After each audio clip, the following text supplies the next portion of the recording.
네, 그러면 성립요건, 저당권 설정 당시 건물이 존재하고 저당권 설정 당시 토지와 건물의 소유자가 동일하고 토지나 건물에 설정된 저당권 실행으로 한 임의경매로 인하여 토지 소유권과 건물 소유권의 분리가 성립요건이다.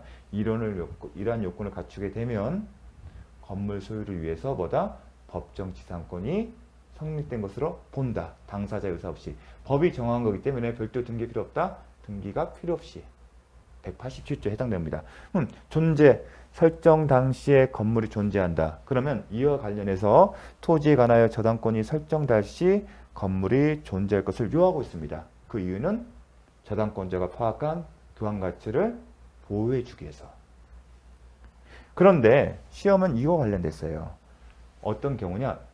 저당권 설정 당시에는 건물이 존재하지 않았는데 그 이후에 저당권 설정 당시에는 건물이 존재하지 않았지만 나대지, 즉 건물이 존재하지 않는 상태에서 이런 상태겠죠. 토지. 이런 상태에서 저당권을 설정했어요. 저당권을 설정하는데 어떤 약정이냐? 지금은 저당권 설정 당시에는 건물이 없지만 저당권 설정 이후에 이 토지 소유자가 건물을 짓는 거에서 동의하는 경우, 이런 경우 생길 수 있습니다. 아니면 저당권 설정 후 토지 소유자가 법정 지상권 토지 소유자가 누구랑 저당권자의 합의 아래 건물을 건축한 경우, 즉 저당권자의 핵심이 뭐냐면 합의하에 건물이 올라가는 겁니다. 설정 당시에는 없지만 그러한 경우에도 인정할 수 있는가 쟁점이 됐는데 대법원 판례는 부정하고 있습니다. 왜냐하면 토지가 관하여 저당권 설정 당시 건물이 존재할 것은 누가 이제 파악을 해야죠? 이것은 임의경매를 전제로 하고요. 임의경매가 진행되게 되면 입찰자가 있을 겁니다. 여기서 이제 관심을 갖고 이 상태에서는 이제 토지와 건물이 있을 겁니다. 그렇죠? 이 상태에서 이제 낙찰자는 이제 이 경매 절차에 참여한 사람은 뭐에 관심이죠? 입찰 대금을 결정해야 돼요. 입찰되면서 권리 분석을 하겠죠. 권리 분석하면서 뭘 고려하겠습니까? 법정 지상권이 성립하는 여부가 권리 분석의 대표적인 쟁점이 될 겁니다. 그렇죠. 입찰하는 입장에서 여러분께서 나중에 실무하게 되면 분명히 고려를 할 겁니다. 그러면 입찰자의 입장에서는 요건도 볼까요? 토지가 저당권 설정 당시 건물이 존재하는지, 그리고 동일한 소유에 해당되는지, 그걸 따져볼 겁니다. 근데 그걸 뭘 가지고 따지죠? 등기부랑 대장을 통해서 확인하겠죠. 등기부나 대장을 보고서 판단을 할 겁니다. 그걸 보고서 판단하는 게 가장 경매 절차 안정성 확보하는 거죠. 가장 객관적 지표 아닙니까? 신뢰할 수 있는 거고.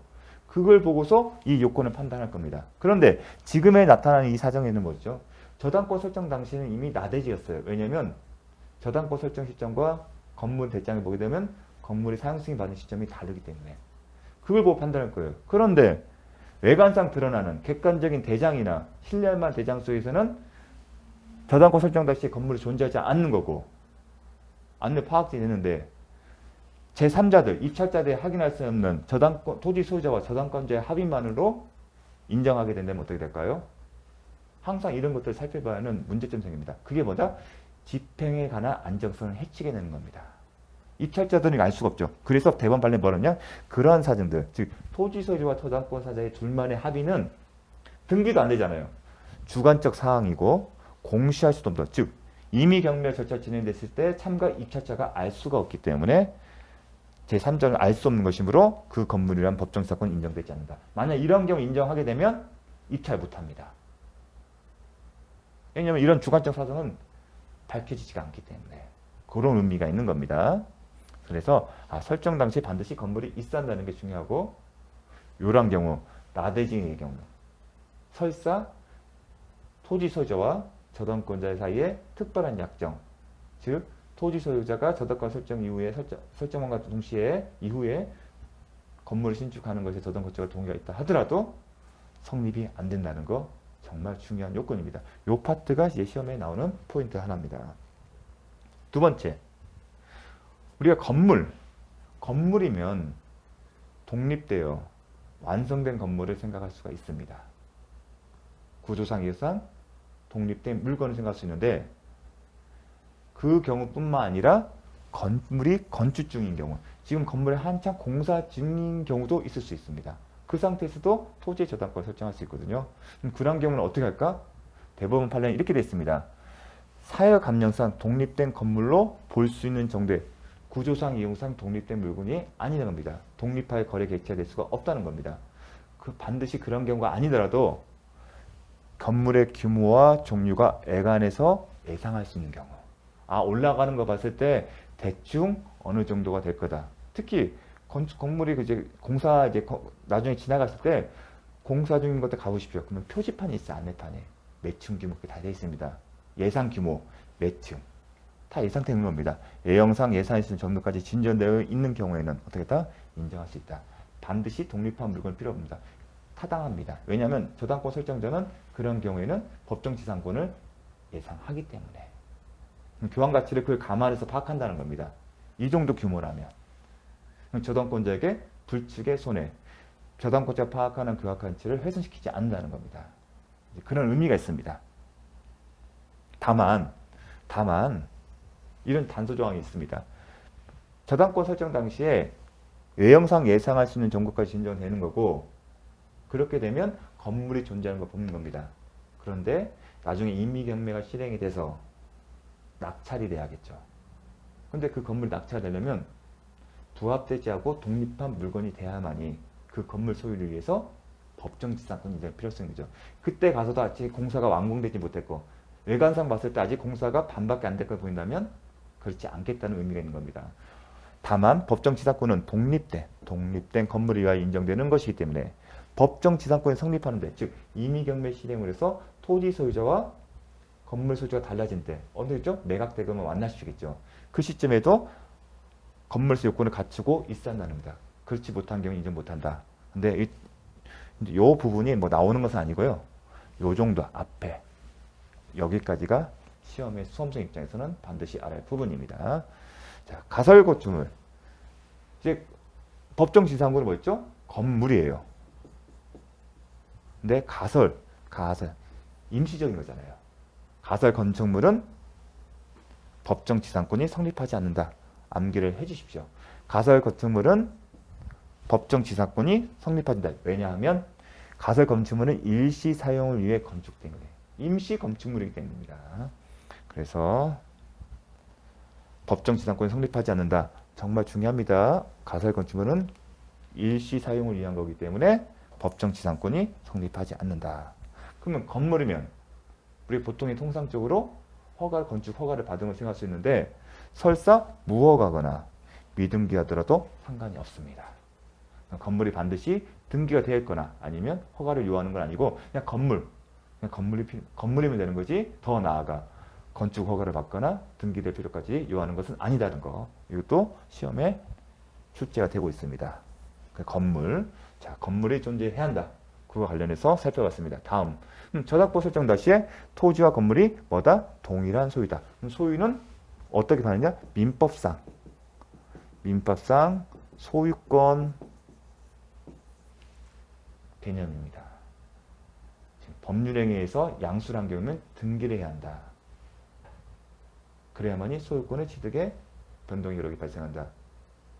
매매를 했는데 아직 등기를 하지 않았다면 그 사람은 소유자가 아니다. 그러한 법률상, 민법상 소유 개념에 따라서 판단하게 엄격하게 판단합니다. 그게 핵심 포인트입니다. 저당권 설정, 또 하나 쟁점이 뭐냐면 설정 당시에 동일한 소유자인 것이 요건인데 더 나아가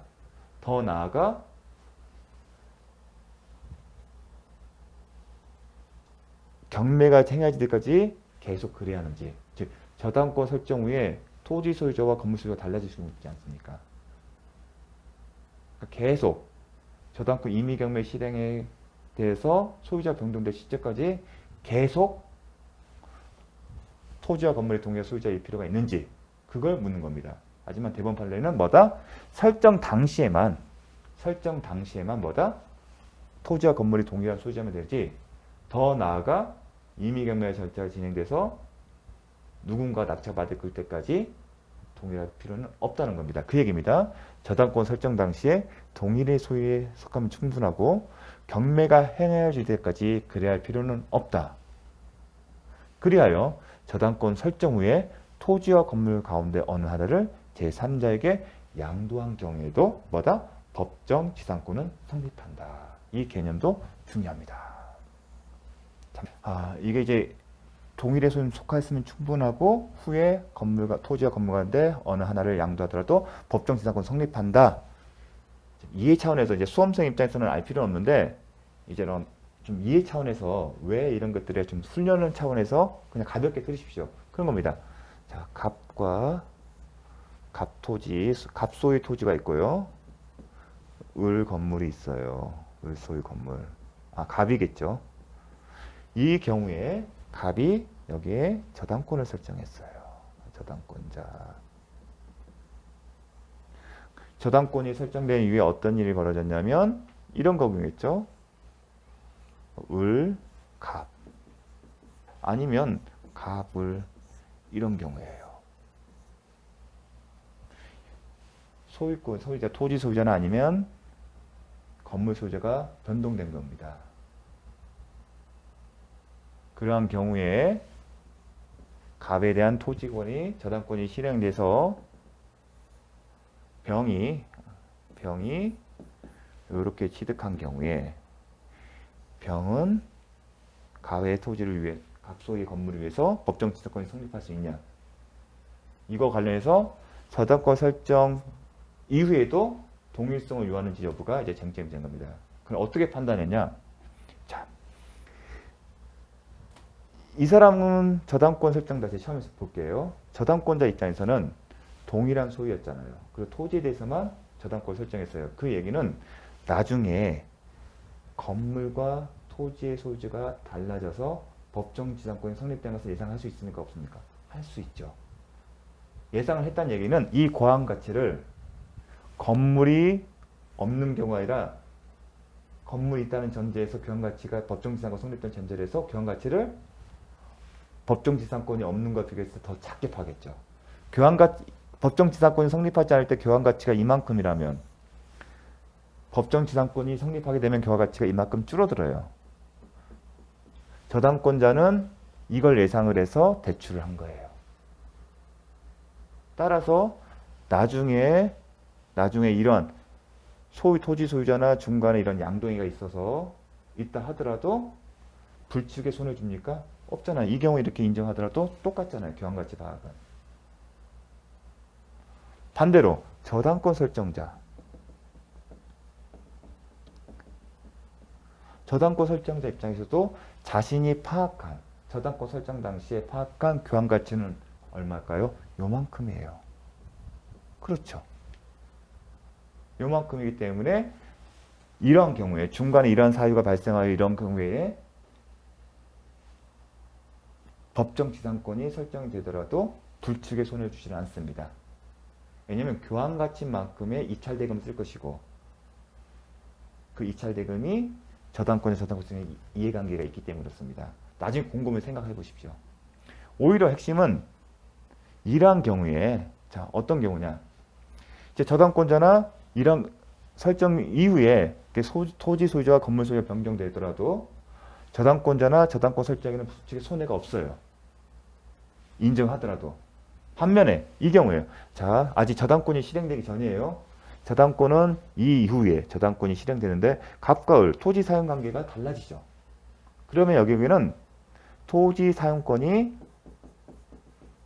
문제가 될 텐데 나중에 그렇지만 이게 매매로 넘어가게 되면 관습법상 법정 지상권이 인정될 수도 있고요. 법령 기준 당사자 의사표시 없이 법정 지상권이 인정됐을 거고 아니면 갑과 을이 별도의 약정에서 임차권 등을 설정할 수 있어요. 즉 보통의 경우는 갑을 사이에 이 토지의 사용에 관한 약정이 존재할 겁니다. 약정이 존재하거나 아니면 법정 지상권이 생길 겁니다. 그런데 이 토지 사용권은 나중에 임의 경매 절차가 진행된다면 계속 살아남을까요? 아니면 소멸될까요?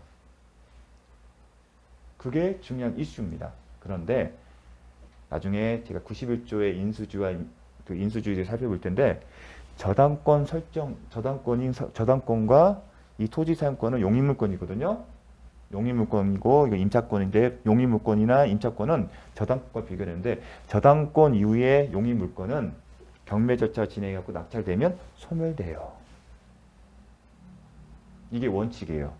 그 얘기는 이 건물 소유를 위한 토지 사용권은 그 이전에 약정이 있거나 아니면 간수법상 법정지상권이 있다 하더라도 남지가 않습니다.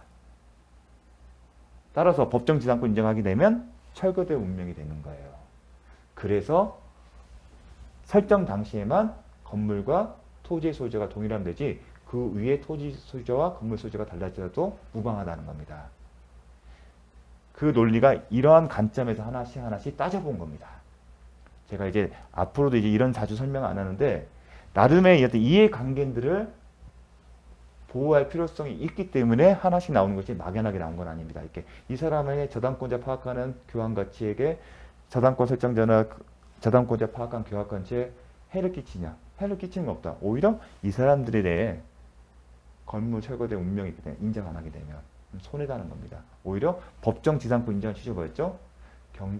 건물 철거에 따른 사회적 경제 손실 방지를 위한 거. 그게 인정하더라도 저당권자나 저당권 설정자에게는 해를 끼치지 않기 때문에. 자, 그렇습니다. 자, 이런 논리는 그냥 이런 관점에서 적중을 하는구나 차원에서지 여러분은 결론만 아시면 됩니다. 또 하나 이제 미등기 건물을 대지와 함께 매수한 경우에 법정 지상권. 미등기 건물 예컨대 신축 건물이겠죠. 신축 건물의 경우는 187조에 따라 별도의 소유권 보전 등기 없더라도 소유권을 취득한다는 거 계속 강조하고 있습니다.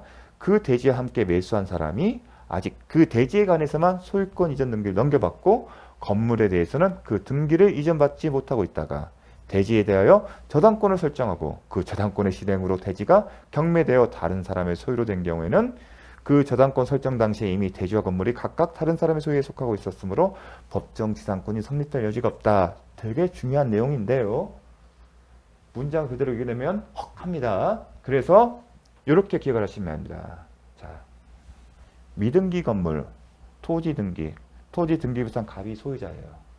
소유자가 자신의 토지 위에 뭘 했다? 건물을 신축했어요. 건물 신축이면 항상 기억을 해야죠. 건물 신축이면 기계적으로 187조에 따라서 등기가 없어도 원시취득 소유권자다.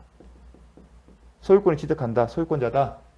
그러면 토지와 건물이 동일한 소유자예요. 그래서 갑이 을에게 건물과 토지를 매매계약, 토지 플러스 건물을 매각했어요. 그리고 갑은 매수인 을에게 이전 등기를 해준 겁니다.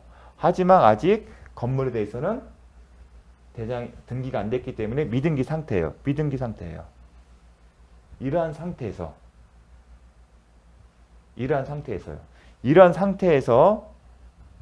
토지에 대해서만 등기를 하고 아직 등기의 경우에는 매매대금 완납하고 전문까지 이전받은 상태에서 뭘 했다? 저당권을 설정했어요.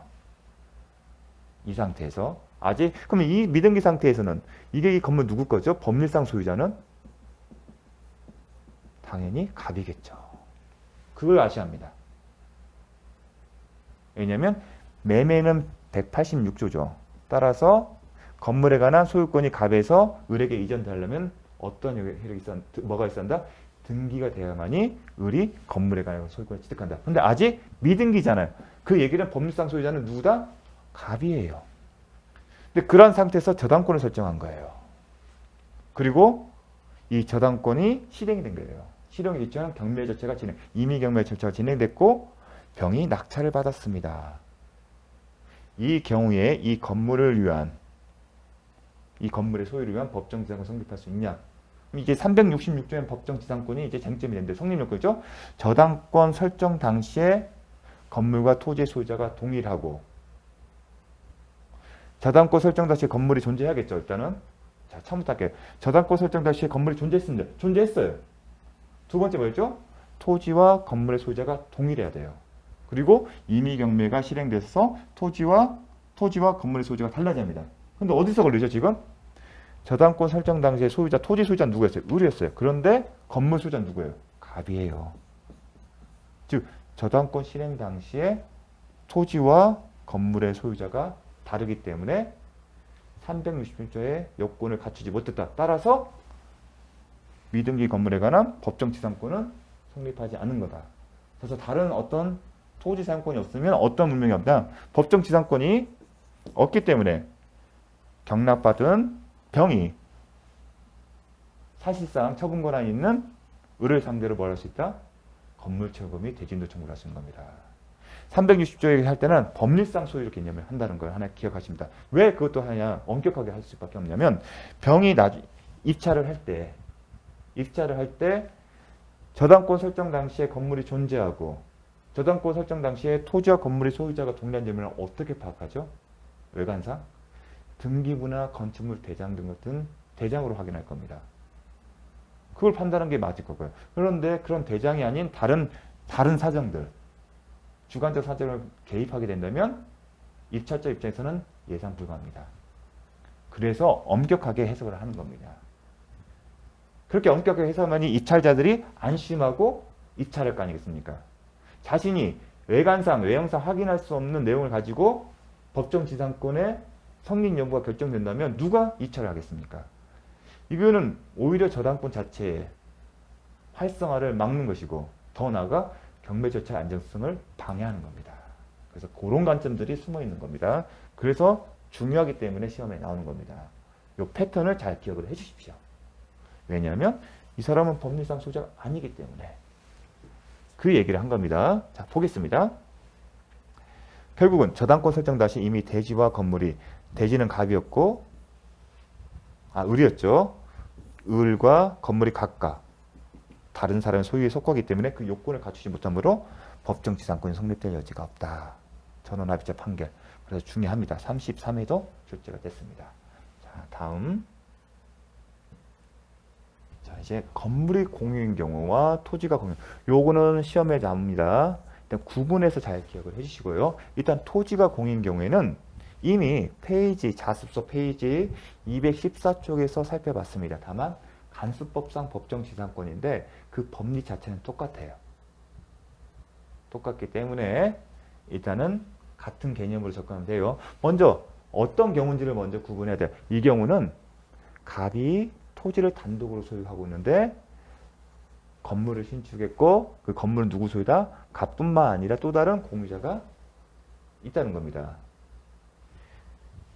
그리고 토지에 대해서 저당권을 설정했고 병이 낙찰을 받았어요. 이 경우에는 법정지상권이 성립이 된다는 거. 건물이 공유인 경우. 그런데 토지가 공유인 경우 어떤 경우냐면 이런 경우입니다. 배웠습니다. 갑과 을이 토지를 공유하고 있고 갑이 단독으로 건물을 신축해서 을의 동의를 받아서 나대지에 건물 신축한 것은 처분 변경에 해당되기 때문에 을의 동의가 필요합니다. 그래서 을의 동의를 얻어서 갑이 건물 신축했어요. 그런데 갑이 종전에 페이지 214쪽 할 때는 갑이 자신의 지분을 병에게 매도한 것, 양도한 경우, 법률행위에 의해서 넘기는 경우에 이 갑의 건물의 소유를 위한 지상권이 성립될 수 있는지가 쟁점이 있어요. 마찬가지로 갑이 저당권을 설정했어요. 지분에 대해서만. 그리고 저당권의 임의경매가 실행돼서 어떤 형이다? 병과 을의 갑이 됐어요. 이런 경우에 갑의 건물 소유를 위한 법정지상권이 성립된지가 쟁점이 되는데 이러한 측면, 갑과 감에 보게 되면 저당권 설정 당시에 건물이 존재했고 소유자가 동일한 것처럼 보여요.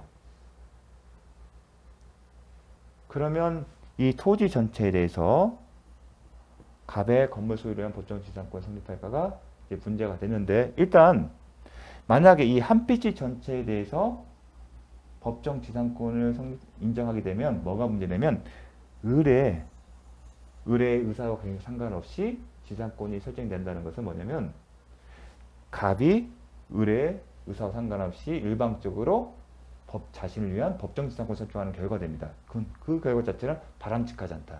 그러면 갑의 공유 지분에 대해서만 법정지상권이 성립된다고 볼 수 있을까? 그런데 공유 지분은 감정적인 것이고 공유 지분 자체는 한 필지 전체를 사용할 수 있는 권리이기 때문에 지분에 대해서는 법정지상권의 용익물권이 설정될 수 없다? 없다. 그래서 결론은 안 된다. 이렇게 기억을 하셔야 합니다. 요 경우와 요 경우를 구별을 하셔야 합니다. 그래서 그림을 그렸습니다. 세 번째, 동일했어요. 설정 당시에. 그리고 저당권 실행 경매, 임의 경매로 건물과 토지의 소유가 분리돼야 한다. 이거 자체는 특별히 수험에 나오지는 않습니다. 건물이 존재하고 저당권 설정 당시 건물이 존재하고 토지와 건물의 소유자가 동일한다가 시험 출제의 포인트입니다. 자, 잠시 쉬었다가 살펴보도록 하겠습니다.